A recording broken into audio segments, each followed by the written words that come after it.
Sarah Mitchell had always dreamed of visiting Buckingham Palace, but she never imagined she would be there under such heartbreaking circumstances.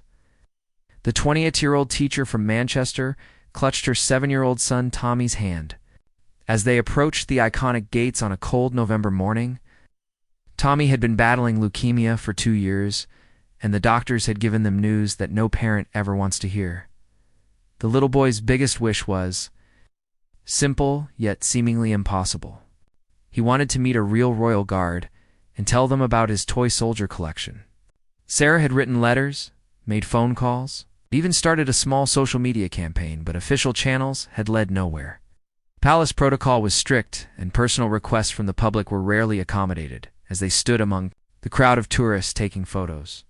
Tommy's pale face lit up when he spotted the guards in their iconic red uniforms and tall bearskin hats. His eyes sparkled with the same wonder that had carried him through countless hospital visits and chemotherapy sessions. Sarah watched her brave little boy press his face against the cold iron bars, whispering something she couldn't quite hear. The guard closest to them stood perfectly still, as tradition demanded. These men were trained to remain motionless for hours, regardless of weather, crowds, or distractions.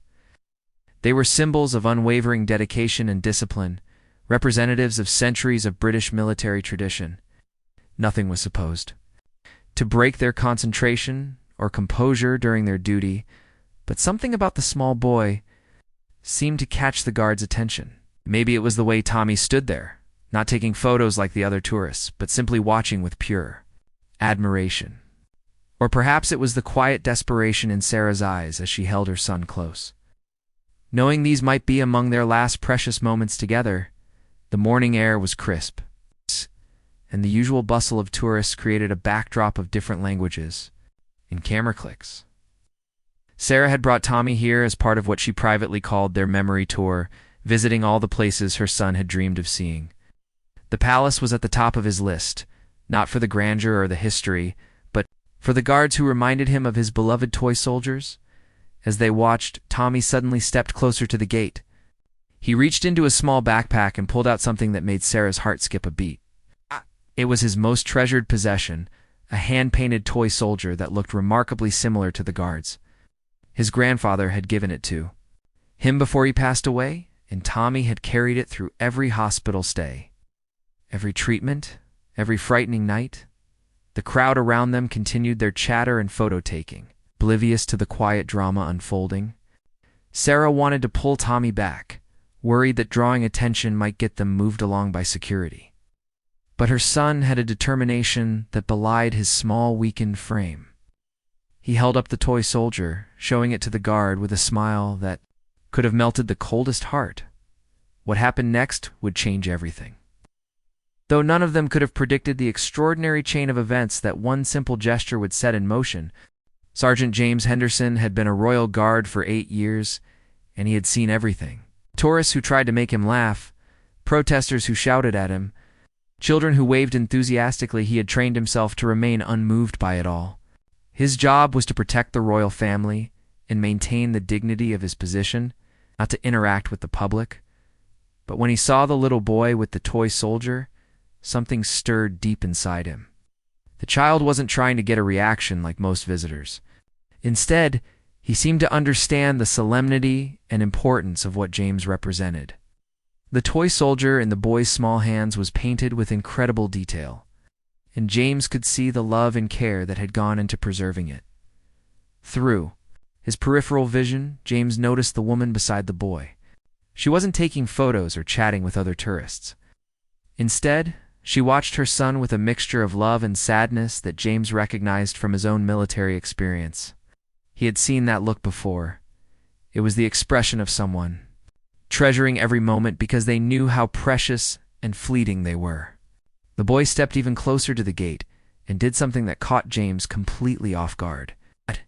Tommy placed his small hand over his heart in a perfect military salute. It wasn't the casual wave that children usually gave, but a proper, respectful gesture that showed he understood the significance of the uniform James wore. For the first time in his career, James felt his professional composure waver. This wasn't just another tourist interaction. This was a moment of genuine connection between two soldiers. Even if one was just 7 years old, the boy held his salute steady, his big eyes never leaving James's face, waiting for some kind of acknowledgement. James knew he was breaking protocol, but something deeper than duty called to him. Almost imperceptibly, he gave the slightest nod of his head. It was barely noticeable to anyone who wasn't watching carefully, but to Tommy, it was everything. The little boy's face erupted in the biggest smile James had ever seen. Sarah gasped softly, hardly believing what she had witnessed. The other tourists around them had missed the exchange entirely. But she had seen the exact moment when her son's dream came true. Tommy clutched his toy soldier tighter and whispered, "Thank you, sir." Though James wasn't sure if anyone else could hear the words, what James didn't know was that his small act of kindness had been noticed by someone else entirely. Among the crowd of tourists, a woman in a simple coat and headscarf had been watching the entire interaction. She had arrived at the palace for a private visit and had decided to walk among the public for a few minutes, something she rarely had the opportunity to do. The woman had witnessed the pure joy on Tommy's face and the way the guard had bent the rules for just a moment to acknowledge a sick child's dream. She had also noticed Sarah's tears of gratitude and the way mother and son hugged each other afterward. Something about the scene moved her deeply, reminding her of her own experiences with children facing difficult circumstances. As Sarah began to lead Tommy away from the gates, satisfied that they had shared their special moment, the woman in the headscarf made a decision that would surprise everyone involved. She approached one of the palace staff members who had been monitoring the area and whispered something in his ear. His eyes widened in recognition, and he immediately began making phone calls. Within minutes, a palace aide appeared at the gates and began scanning the crowd. Sarah and Tommy were already halfway down the street when they heard someone calling. "Excuse me, the lady with the little boy who saluted the guard?" Sarah turned, confused and slightly worried that they might be in trouble for some reason. The aide approached them with a warm smile and said words that would echo in their hearts forever. "Her Majesty would like to meet you." Sarah's mind went completely blank. She was certain she had misheard the palace aide's words. "I'm sorry, did you say Her Majesty wants to meet us?" she stammered, her voice barely above a whisper. Tommy looked up at his mother, not fully understanding what was happening but sensing the importance of the moment. The aide, a distinguished gentleman named William Patterson, who had served the royal household for over 20 years, nodded with genuine warmth. "Indeed, madam. Her Majesty witnessed the exchange between your son and our guard. She was quite moved by the young man's respect and would very much like to meet him, if you're willing." Tommy tugged at his mother's coat. "Mummy, what's happening? Are we in trouble?" His small voice carried the concern of a child who had learned that unexpected adult conversations often meant bad news in his young life. Sarah knelt down to her son's level, her hands shaking slightly. "No, sweetheart. Remember how you've always wanted to meet someone really, really special? Well, it looks like today might be that day." She looked back up at William, still hardly believing this was real. "Are you absolutely certain? We're just ordinary people from Manchester. We don't have appointments or special clothes or—" William held up a gentle hand to stop her worrying. "Her Majesty has always believed that extraordinary moments come from ordinary people doing extraordinary things." Your son's salute and the respect he showed touched her heart. She has a few minutes between her appointments and would consider it an honor to meet such a well-mannered young gentleman.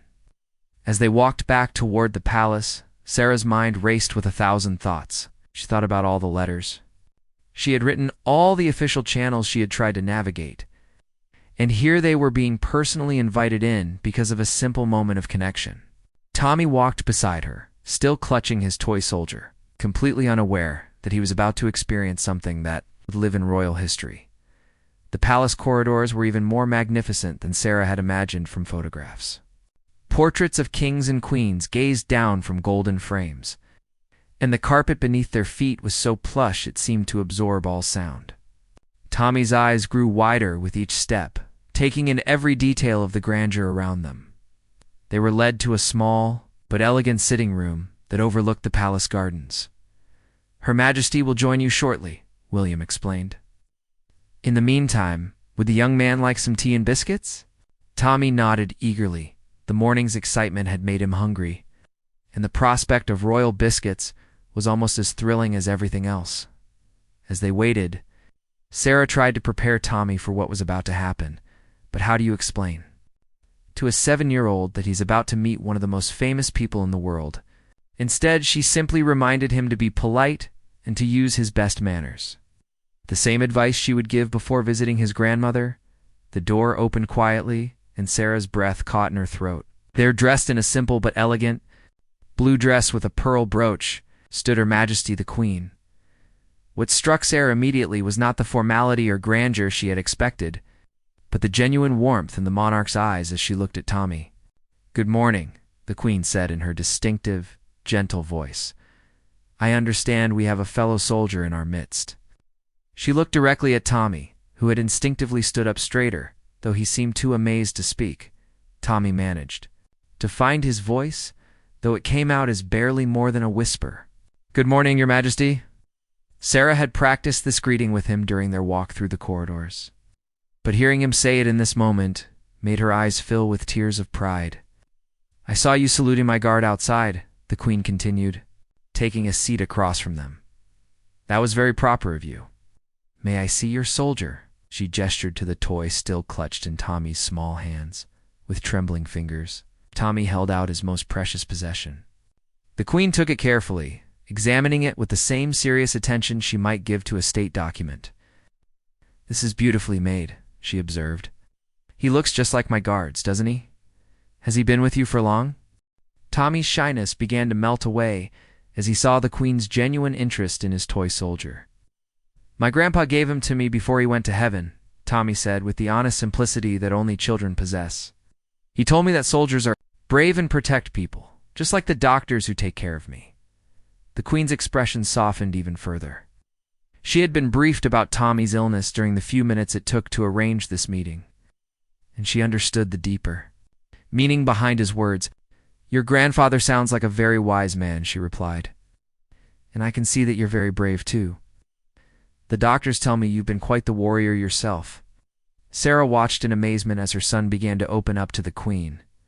Tommy started, telling her about his hospital stays, his collection of toy soldiers, and how he had practiced his salute in the mirror for weeks, hoping to meet a real guard someday.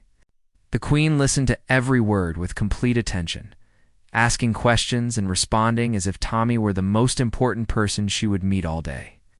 "You know," the Queen said thoughtfully, "I think my guard outside would very much like to meet you properly. Would you be interested in that?" Tommy's eyes lit up like fireworks. "But first, I have something I'd like to show you." She stood and walked to an elegant wooden cabinet in the corner of the room. From it, she withdrew a small, ornate box. "This," she said, returning to her seat, "contains some very special medals. They belong to soldiers who were incredibly brave, just like you." She opened the box to reveal several gleaming military honors, each one representing courage and sacrifice. Tommy stared at the medals with reverence. "Are they really real?" he whispered. "It's very real," the Queen confirmed. "And I believe brave soldiers should have proper recognition." She reached into the box and pulled out a small pin, not one of the historic medals, but a special commendation that was sometimes given to children who showed exceptional courage in the face of adversity.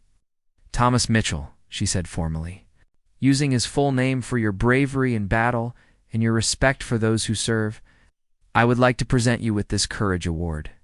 She pinned a small medal to Tommy's jacket, and he looked down at it with wonder.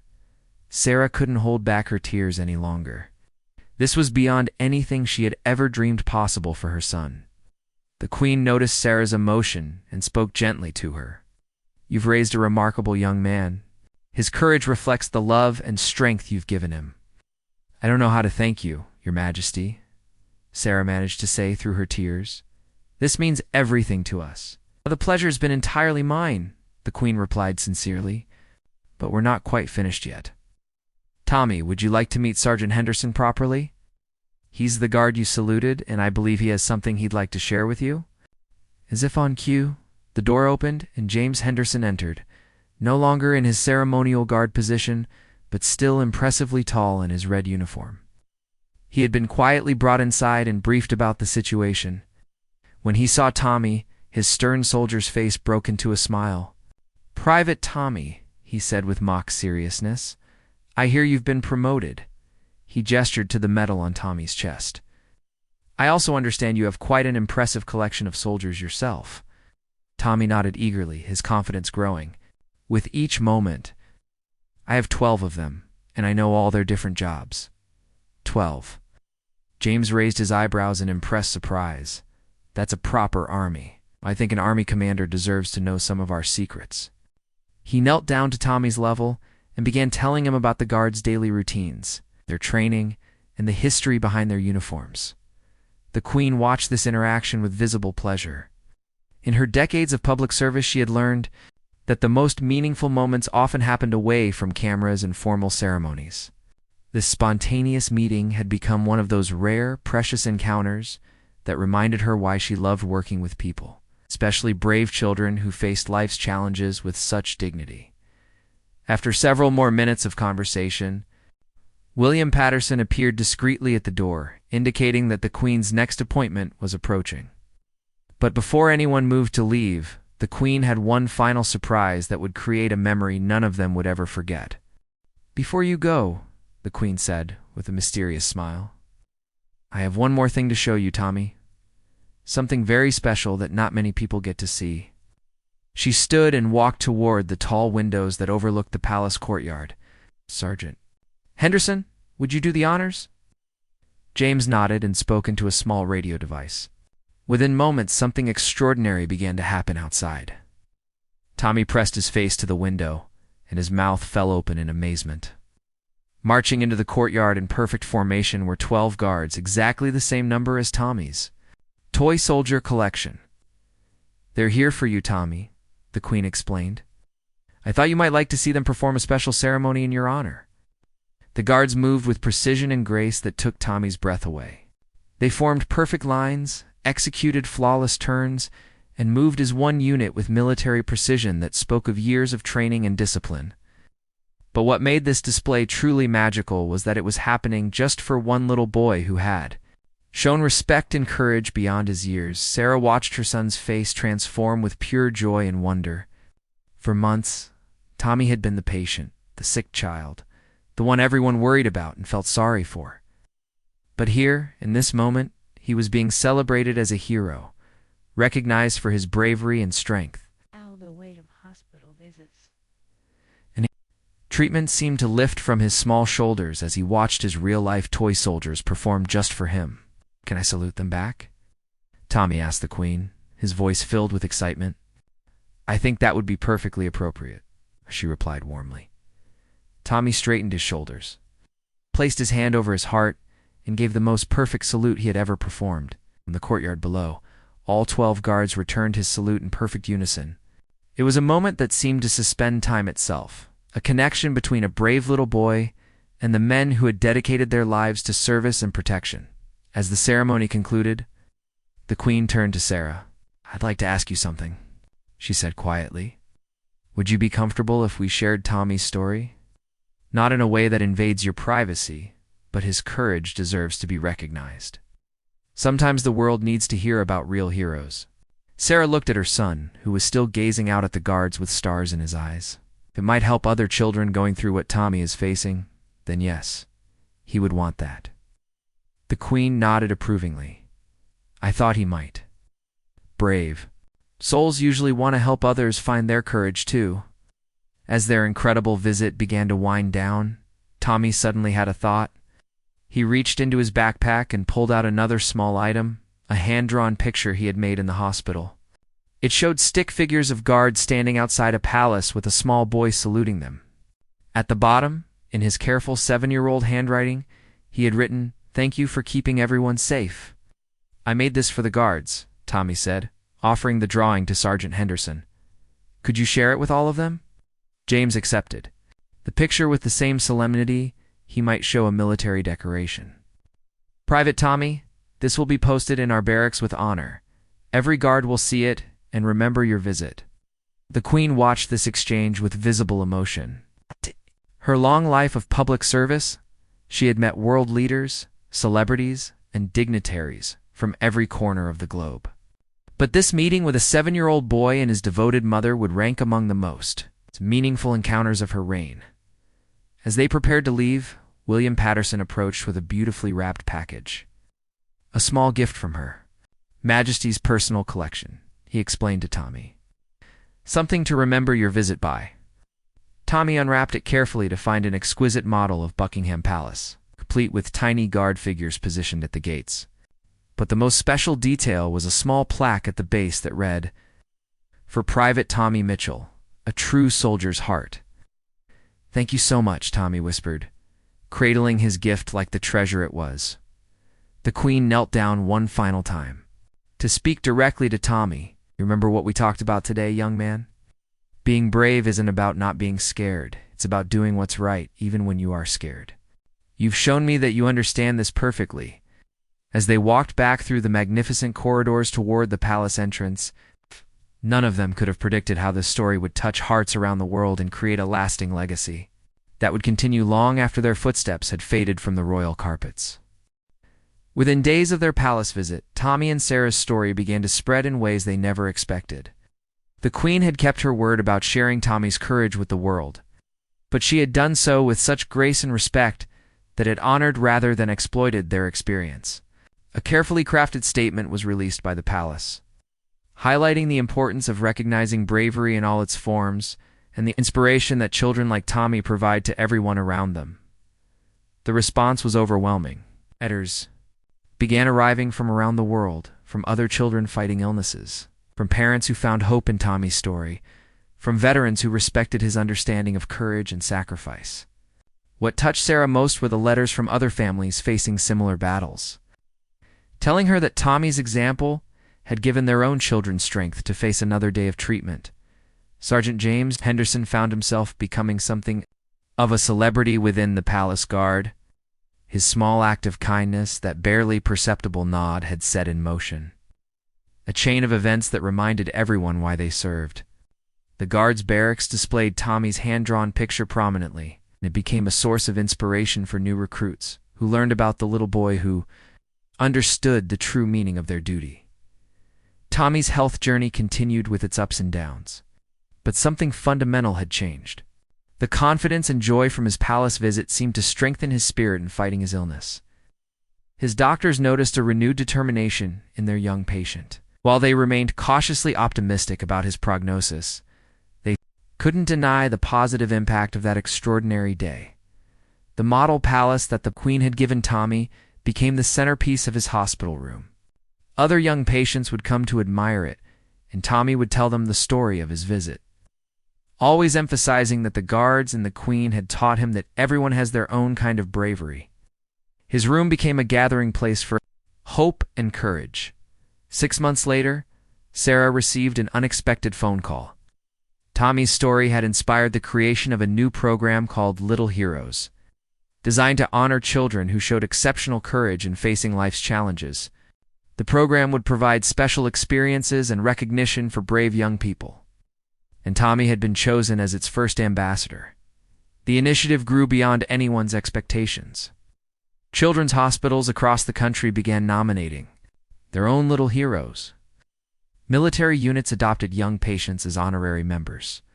The simple act of one royal guard acknowledging one small boy's salute had evolved into a nationwide celebration of childhood, courage, and resilience. Tommy's toy soldier collection grew as people from around the world sent him figures representing different military units and peacekeeping forces. But his original soldier, the one his grandfather had given him, remained his most treasured possession. He would tell visitors that it was special because it had met the Queen and proven that even the smallest soldier could make a big difference. The Queen herself continued to follow Tommy's progress, occasionally sending personal notes of encouragement during his more difficult treatment periods. She had been genuine in her admiration for his courage, and their brief meeting had left a lasting impression on her as well. In her Christmas address that year, she spoke about the importance of recognizing heroes in our everyday lives, and while she didn't mention names, those who knew the story understood she was thinking of a brave little boy from Manchester. As Tommy's 8th birthday approached, he had a special request. Instead of a party focused on himself, he wanted to organize A fundraiser for the children's ward, where he received treatment. The doctors and nurses are like guards too, he explained to his mother. They protect us and keep us safe. They should have better things to help the other kids. The fundraiser became a community event that raised more money than anyone had anticipated. Local businesses contributed. Families shared their own stories of medical struggles and recovery. The entire community came together around the idea that Tommy had learned at the palace that everyone has their own way of being brave. Tommy's story eventually became a children's book, with proceeds going to pediatric hospitals. The book taught young readers about respect, courage, and the power of simple kindness. It showed how one small gesture, a nod from a guard, salute from a child, could create ripples of goodness that spread far beyond what anyone could imagine. Years later, when Tommy had grown into a healthy teenager, he would still visit the palace gates occasionally. Sometimes he would see tourists taking pictures and trying to make the guards react, and he would quietly tell them about the importance of showing respect instead. Oh. The guards on duty might not have been the same ones from his childhood visit, but they all knew his story. The most beautiful part of Tommy's legacy was how it continued to inspire new acts of kindness and recognition. Teachers began looking for quiet heroes in their classrooms. Parents started acknowledging their children's daily acts of bravery. Military personnel around the world heard the story and remembered why small gestures of humanity matter so much. Tommy's simple salute and one guard's respectful nod had proven that extraordinary things happen when ordinary people choose kindness, respect, and courage. Their story became a reminder that heroes come in all sizes, that dignity matters at every age, and that sometimes the most powerful moments happen not in grand ceremonies, but in quiet exchanges between two people who recognize something special in each other.